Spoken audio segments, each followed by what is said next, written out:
With a surge in cases of the whooping cough, not just across the nation, but right here in the coastal Bend. Our Lexus Green joins us now in studio with the very latest. Lexus.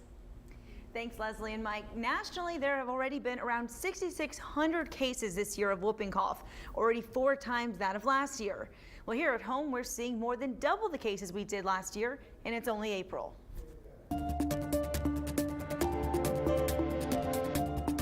As of today, we have received 58 cases here in Nueces County, which is a number that is more elevated than it used to be. That number might not seem like a lot, but according to Dr. Dante Gonzalez, who oversees the public health department, that is double the cases of whooping cough, or pertussis, than we had for the entire 2024. And it's the most cases we've had in more than a decade. 2014 was the year that we had the most amount of cases. In that year, we had 34 cases.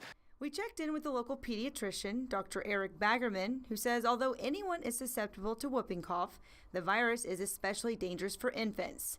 In fact, Baggerman says that a third of patients under 1 year old who get diagnosed end up hospitalized.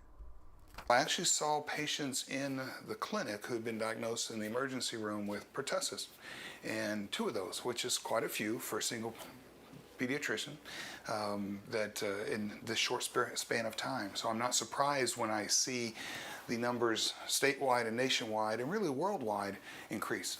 Health officials urge everyone to stay current with vaccinations to protect against the illness, especially pregnant women, infants, and those in close contact with children, such as grandparents. We can not know that we're infected with it, and we can give it to a vulnerable baby, which is why people who are going to be around newborns, whether it's the mother, the father, or others, need to get vaccinated for pertussis, and that makes a big difference in how many children get exposed to pertussis. According to the health department, the general number of reported cases for the whole state is usually around 1,400 cases per year. Right here in the coastal Bend, a majority of our current cases are patients 19 years or younger. Gonzalez says that the department is working to contact trace and help stop the spread.